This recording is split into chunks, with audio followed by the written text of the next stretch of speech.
En mi familia, las Navidades siempre han sido terreno fértil para el caos. Cada año pasa algo digno de ser recordado, pero no en el buen sentido. Un año, mi papá y mi tío se pelearon por un tema tan irrelevante que todavía hoy nadie sabe exactamente de qué se trataba. Otro año, mi abuela, ofendida porque alguien comentó que su pavo estaba seco, nos echó de la casa antes del postre. Pero ninguna de esas historias, por más pintorescas que sean, se compara con la Navidad de los primos desconocidos. Esa fue, sin duda, la peor de todas. Todo comenzó como cualquier otro diciembre. La casa se llenó de adornos viejos que mi abuela insistía en colgar, aunque muchos ya no servían, y mi mamá empezó con su tradición de prometerse que esta vez todo sería diferente. Pero en mi interior yo ya sabía que algo iba a salir mal.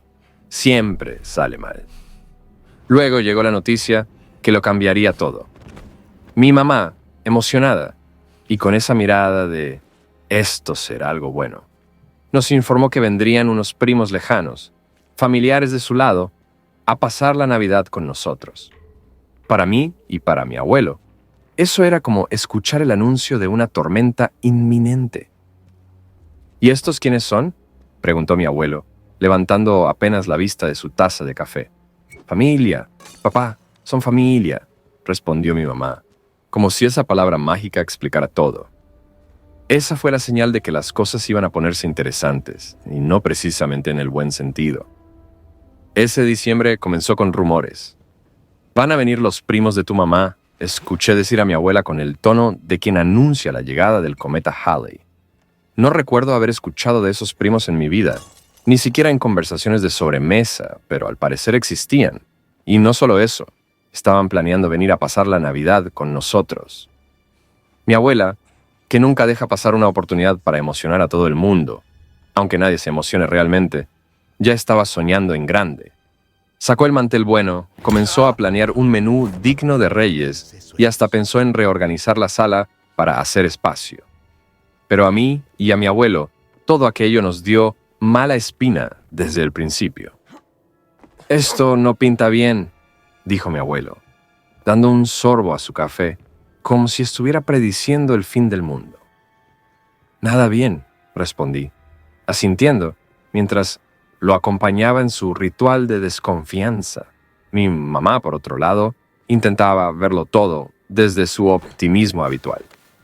Según ella, esta era una oportunidad para fortalecer los lazos familiares y darle un toque especial a la Navidad. Lo que yo veía era un grupo de desconocidos invadiendo nuestra casa en una de las pocas ocasiones en las que nos reuníamos como familia. Pero claro, como siempre, nadie preguntó nuestra opinión. Los días previos a su llegada se sintieron como una cuenta regresiva hacia el desastre. Mi abuela empezó a dar órdenes, como si fuera la general de un ejército. Limpiar esto, mover aquello, asegurarse de que la comida fuera suficiente para alimentar a un batallón. Todo era para ellos, los primos lejanos, los invitados especiales que ni siquiera habían llegado y ya se sentían como los dueños de la casa. Para mi abuelo y para mí, aquello ya era un mal presagio. Pero, aunque intentamos advertirlo, nadie nos tomó en serio. Y claro, lo que pasó después nos dio la razón, solo que nunca imaginamos cuánto. Al principio, pensé que quizá estaba exagerando. Mi abuelo, con su forma serena de ver el mundo, intentó calmar las cosas. «Mientras haya comida en la mesa, la guerra se aplaza», dijo, como si eso fuera suficiente para contener el caos que se venía. Y por un momento, casi le creo. Cuando llegaron, lo hicieron como si fueran los protagonistas de una película. Traían regalos envueltos en papel brillante, hablaban a todo pulmón y ocupaban espacio como si fueran parte del mobiliario. Mi mamá los recibió con una sonrisa nerviosa, mientras mi abuela los abrazaba como si fueran sus hijos perdidos. Todo parecía controlado, pero bastaron 10 minutos para que todo se desmoronara. Primero, ocuparon la sala. No me malinterpretes, la sala es de todos, pero ellos la convirtieron en su territorio exclusivo. No pasaron ni 5 minutos antes de que las cosas comenzaran a moverse. El sillón fue arrimado para que cupieran más cómodos y la mesa del café terminó cubierta de maletas y envolturas de caramelos. Mi abuelo y yo observábamos desde la esquina del comedor, como dos náufragos viendo cómo el barco se hundía. El momento definitivo llegó cuando mi abuela, que siempre había sido la reina de la casa, empezó a tratarnos a nosotros, los de siempre, como si fuéramos los invitados incómodos. Nos relegaron al patio, con una tabla vieja como mesa, mientras ellos ocupaban la mesa bonita. La diferencia era tan grotesca que tuve que contener la risa. Estábamos fuera, comiendo con platos desechables, mientras ellos brindaban con copas de cristal en el comedor. Esa noche, mientras recogía los platos de plástico y escuchaba las carcajadas que salían de la sala, supe que algo estaba mal. No solo en cómo nos estaban tratando, sino en cómo todos parecían haber aceptado que esto era normal. Mi abuelo lo resumió perfectamente mientras tomaba un último sorbo de café. Aquí ya no somos los dueños de nada. Y tenía toda la razón. Para empeorar todo, eran personas desconsideradas, dejando basura por todos lados y ni siquiera se molestaban en recogerla. En cada rincón de la casa aparecían vasos a medio usar, envolturas de caramelos y servilletas arrugadas, como si hubieran decidido que limpiar era un concepto ajeno a su existencia. Lo peor fue cuando dejaron el baño hecho un desastre. Imagínate entrar y encontrar la taza del inodoro sin descargar y papel tirado por todas partes. Mi abuelo salió del baño más enfurecido que nunca y solo dijo: «Esto ya no es una casa, es un chiquero». Y no es que alguien los corrigiera. Mi abuela, en su obsesión por quedar bien, solo decía: «No pasa nada, son detalles». Pero esos detalles eran el colmo de la falta de respeto. Mi mamá trataba de mantener la compostura, pero la veía apretar los labios cada vez que uno de los primos dejaba un plato sucio en la sala. Yo, mientras tanto, me refugiaba en el patio, donde al menos podía respirar lejos del desastre. El ambiente en la casa era un caos silencioso, una combinación de tensiones acumuladas, frustración y el ruido constante de los primos, que actuaban como si todo esto fuera normal. Pero lo que más me dolía era ver cómo todos parecíamos resignarnos, como si realmente no tuviéramos derecho a protestar. La tensión escaló más rápido de lo que imaginé. Mi abuelo, que siempre había sido un hombre paciente, empezó a perder la calma. No era para menos. Cada rincón de la casa estaba tomado por los primos, la sala, la cocina, incluso el sillón donde mi abuelo solía sentarse a leer. «Esta es mi casa también», murmuraba entre dientes, pero nadie parecía escucharlo. El punto de quiebre llegó cuando uno de los primos, sin preguntar a nadie, decidió llevarse a mi abuelo a un balneario. Así, de la nada, lo sacaron de la casa con la promesa de un día relajante. Nadie nos avisó, nadie nos pidió opinión, simplemente se lo llevaron. Cuando nos dimos cuenta de que no estaba, mi mamá intentó tranquilizarnos, seguro que la está pasando bien. Horas después, regresaron, pero sin él. Imagínate el pánico. ¿Cómo puedes irte y dejar al abuelo olvidado? Mi mamá trató de mantener la calma mientras preguntaba dónde estaba. La respuesta fue un vago. Lo dejamos en la entrada, dijo que quería quedarse un rato más. Eso fue suficiente para que mi mamá y yo nos subiéramos al coche a buscarlo. Cuando finalmente lo encontramos, estaba sentado en un banco, con su sombrero en la mano y la mirada perdida. No dijo mucho durante el camino de regreso, pero cuando llegamos a casa y bajó del coche, murmuró algo que se me quedó grabado. Ni siquiera saben respetar la edad. Era la primera vez que lo veía así de abatido, y no pude evitar sentir que las cosas estaban a punto de romperse.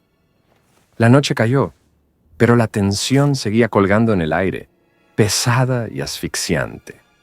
Mi abuelo, siempre tan reservado, finalmente rompió el silencio.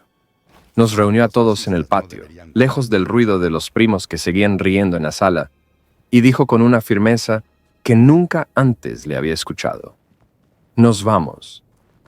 No hubo gritos, no hubo drama, solo esa frase que lo decía todo. Nos miramos entre nosotros, primero confundidos, luego resignados. Mi mamá intentó protestar con un tímido: «Pero, papá, pero él levantó la mano para detenerla. Esto ya no es nuestra casa, vámonos. En silencio comenzamos a recoger nuestras cosas. No teníamos mucho que empacar, porque, francamente, no nos habían dejado espacio para desparramar nada. Mientras guardaba mis cosas, me invadió una mezcla de rabia y tristeza. Rabia porque no podía creer que esto estuviera pasando, y tristeza porque, en el fondo, sabía que irnos era lo mejor. Salimos por la puerta principal, arrastrando maletas y bolsas de plástico que apenas contenían nuestras pertenencias. Cuando pasamos por la sala, los primos apenas levantaron la mirada. Mi abuela, en cambio, estaba en la cocina y se limitó a despedirse con un gesto distraído, como si no le importara realmente que nos fuéramos. Fue en ese momento, mientras cruzábamos el umbral de la puerta, que sentí el peso de la derrota.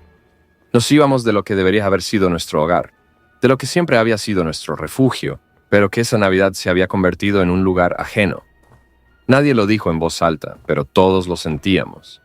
Esa noche habíamos perdido algo más que una cena en familia. Esa noche, mientras nos acomodábamos en nuestra casa, todo se sentía extrañamente en calma. Era como si, al salir de la casa de mi abuela, también hubiéramos dejado atrás un peso que no sabíamos que cargábamos. Nos sentamos en la pequeña mesa de la cocina, todos cabizbajos, sin decir mucho al principio. El silencio era incómodo, pero estaba claro que nadie sabía cómo romperlo. Fue mi abuelo quien finalmente habló. Con su voz firme y tranquila, empezó a decir cosas que jamás le había escuchado. «La familia no siempre está en la sangre», dijo, mirando directamente a mi mamá. «La familia es quien se queda contigo cuando todo lo demás se derrumba, quien te respeta y te valora. Lo que pasó esta noche no define lo que somos». Había algo en sus palabras que nos reconfortó. No era un sermón ni una reprimenda, era un recordatorio de lo que realmente importaba. Nos hizo darnos cuenta de que, aunque esa Navidad había sido un desastre, no era el fin del mundo. Estábamos juntos, y eso era suficiente. Mi mamá, con los ojos llenos de lágrimas, se levantó y abrazó a mi abuelo. Era un gesto pequeño, pero en ese momento significaba mucho. Fue como si, por primera vez en mucho tiempo, todos estuviéramos en la misma página. Esa noche no tuvimos una gran cena ni regalos, pero encontramos algo más valioso. La certeza de que, a pesar de todo, seguíamos siendo una familia real, con todos sus defectos y desastres, pero también con una fuerza que no sabíamos que teníamos. Los días siguientes fueron inesperadamente diferentes. Al principio parecía que el mal sabor de lo ocurrido se quedaría con nosotros, pero algo cambió. Tal vez fue el hecho de estar en nuestra propia casa, lejos de las miradas incómodas y las risas ajenas, o quizás las palabras de mi abuelo que seguían resonando en nuestras cabezas. Pero poco a poco, sin planearlo, las cosas tomaron un rumbo más cálido. El primer día, mi mamá decidió que no necesitábamos una cena elaborada para sentir que era Navidad. Nos pusimos a cocinar lo que teníamos: un par de pollos, ensalada sencilla y, por supuesto, un pastel que intentamos preparar entre todos. Fue un desastre, pero un desastre divertido. Mi abuelo, que nunca se metía en la cocina, se ofreció a hacer el glaseado y terminó cubriendo más la mesa que el pastel. Algo en esa improvisación nos unió de una manera que no habíamos sentido en mucho tiempo. Cocinamos entre risas, contando anécdotas de Navidades pasadas y, por primera vez en días, el ambiente se sentía ligero. Había un extraño alivio en saber que no teníamos que competir con nadie ni demostrar nada. Era solo nuestra familia, tal como éramos, sin pretensiones ni tensiones. Esa noche nos sentamos alrededor de la mesa, ahora sí, nuestra mesa, y brindamos con vasos desiguales, porque ni siquiera teníamos un juego completo. Mi abuelo levantó su copa de vino y, con esa sabiduría suya, que siempre parecía surgir en los momentos justos, dijo: «La Navidad no está en lo que tienes, sino en con quién la compartes». Aunque el orgullo seguía doliendo un poco por todo lo que habíamos soportado en casa de mi abuela, había algo liberador en saber que ya no teníamos que fingir ni soportar más humillaciones. Esa pequeña cena, con su comida sencilla y su pastel mal glaseado, se convirtió en una de las mejores Navidades que puedo recordar. Fue el momento en que entendimos que, aunque imperfectos, éramos más que suficientes.